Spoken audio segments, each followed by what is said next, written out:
How do our insiders fare in comparison to outsiders when it comes to building strong and convincing arguments for the sake or in defense of dharma?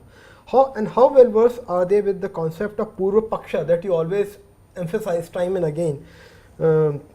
Like, familiarizing yourself with your opponent's point of view before you take on him. So, to make them into truly qualified insiders. Yeah, so this requires hard work. And none of our Peethams and Mathas, when they are training sadhus and swamis, are teaching Purva Paksha of the current West. They are teaching Purva Paksha of Buddhists. वो तो obsolete हो गया. There is no Buddhist attacking us today. So doing Purva Paksha of Buddhism, okay, for theory is good. But we are still learning Purva Paksha of what Shankara had, Shankara's opponents. But they are not our opponents. Our opponents are new. So the training of traditional people does not even include Purva Paksha of the contemporary world discourse. What are the top 10 challenges and questions that young people are faced who are Hindus? They should study what are they attacked on and respond to that. But the old Purva Paksha won't help them on this, you see. So I would say that the traditional people are very ill-equipped to do this, because they know the word Purva Paksha, which is why I use that word to make sure. Otherwise, until I use the word Purva Paksha, when I used to say critique of the outsiders, the critique of the others, the jawab used to be कि नहीं, truth is with me, हमें तो पता नहीं है, हमें क्या परवाह, think positive sir, everything is one, we are all go to Brahman anyway, ऐसे बोलते थे. But when I said कि पूर्व पक्ष आप करते हैं ना, आपको करना है ट्रेनिंग में, that word they can't deny. That word means that now they have to acknowledge कि हमारा काम है. So now I've cornered them कि पूर्व पक्ष का सिस्टम जो है वो आपका ही सिस्टम है, आपकी परंपरा में सिखाया गया है, and you have to do the पूर्व पक्षा. It's just that you become lazy and not doing it. So now they can't deny the need for doing the पूर्व पक्षा. So I would say that every one of the categories of insiders really need to shape up, because hardly any insiders exist who are unemotional. You got to be unemotional, sufficiently intellectual, really do a lot of tapasya, be not afraid of what they're going to attack me, because that they're going to do that anyway. That is their job. My job is to defend my side, and be very hard working in terms of reading what the others are saying and constantly respond and get practice. Each time you respond, you get more practice. It's like a batsman has to not say कि मैंने एक बार चिक्का मार दिया.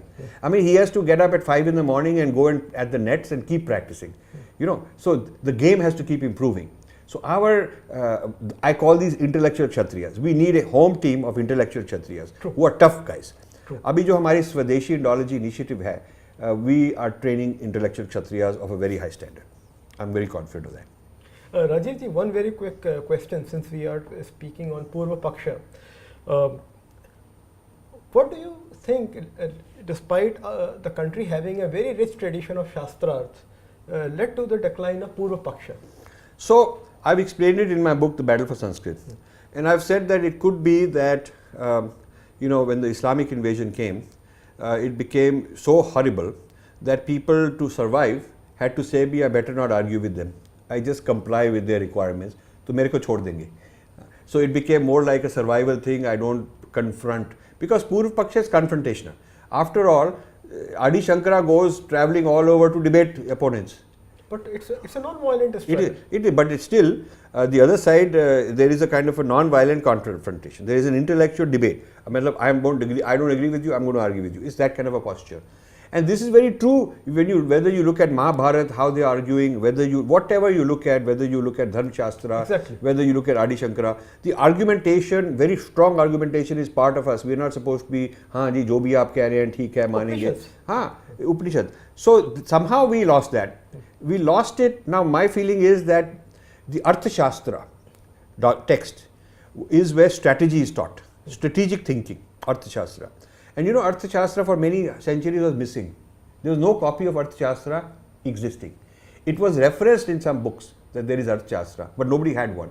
It was in the early 1900s that some farmer in the south found a full copy of Arthashastra in Sanskrit. And he gave it to some British guys, and they just kept it, and then ever since it has been now revived. So the rediscovery of Arthashastra means we should introduce Arthashastra in the core curriculum. Abhi Veda sikhate hain, Upanishad sikhate hain, Ramayana, Mahabharata, that is core curriculum. We should add Agamas, and we should add Arthashastra, Dharmashastra to make a complete core curriculum. This, I think, will allow our people to think strategically. Interestingly, since you mentioned Arthashastra, I recall that when I was studying in an international school in Delhi, Kautilya was often referred to as the Indian version of Niccolo Machiavelli, who I consider an upstart compared to Chanakya. So we have the resources to inspire us. When they teach history of political thought, चाहे JNU में हो, चाहे Delhi University में हो, चाहे USA में हो, they don't talk about the Arthashastra as history of global political thought. It starts with Greece, then it goes to Europe, then it goes to USA, like that. The whole history of political thought, as if Indians didn't have any political thought.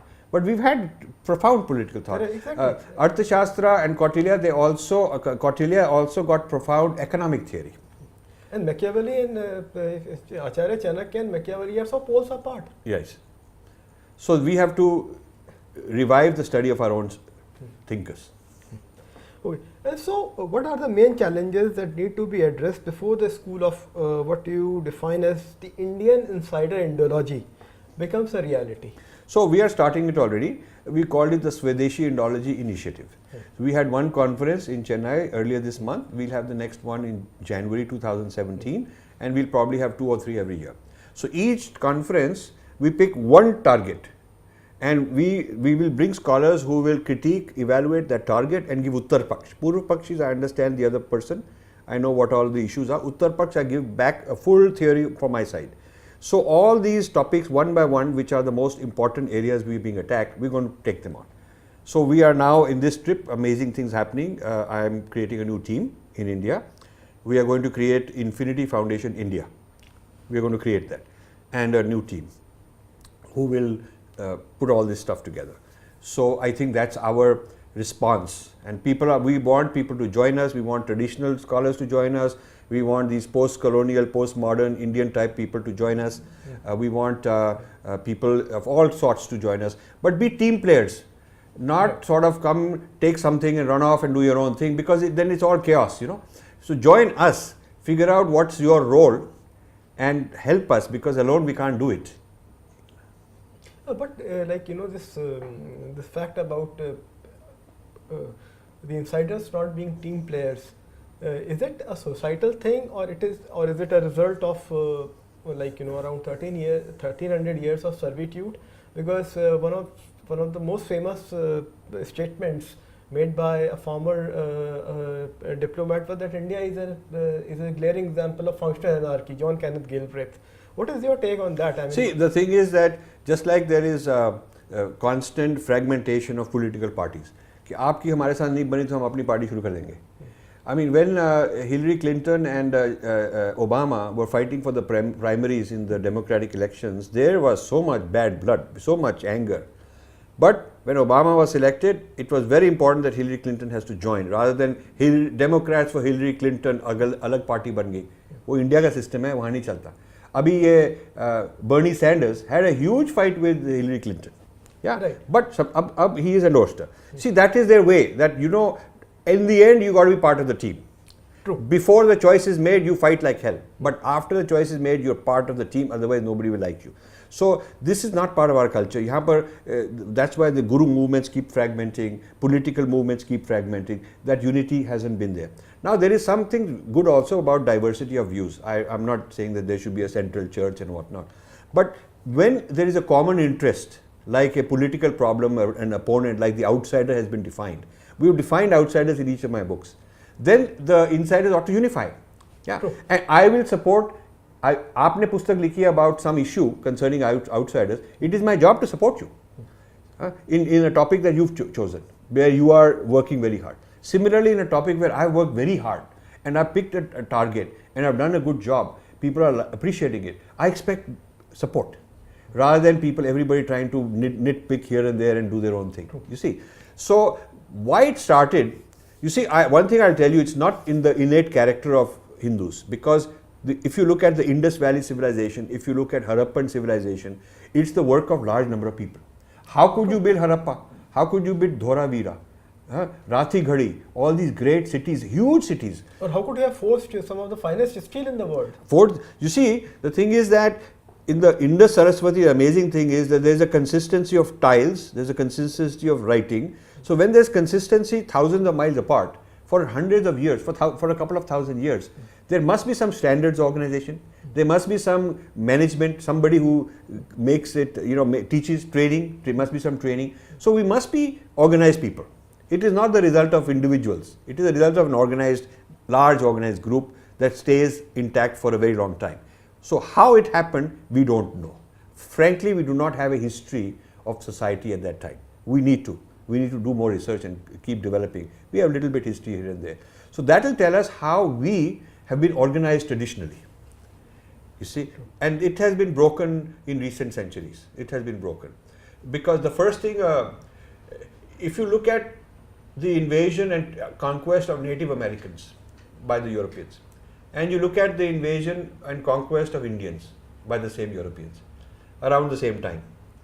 So 1600s is when the English people landed and started settling in America, North America, and about the same time East India Company is formed. Difference is, in the Americas they genocided and cleaned and killed those people, because what was valuable was not their labor and their brains and ideas and culture. What was valuable was land and gold and silver. So आपको मार देंगे, आपकी जायदाद ले लेंगे. But in India, what was valuable was the industrial output of people, because we were producing textiles, we were exporting them, we were producing herbs and medicines for the world, we were producing steel and metallurgy for the world, and so on. So India was very prosperous.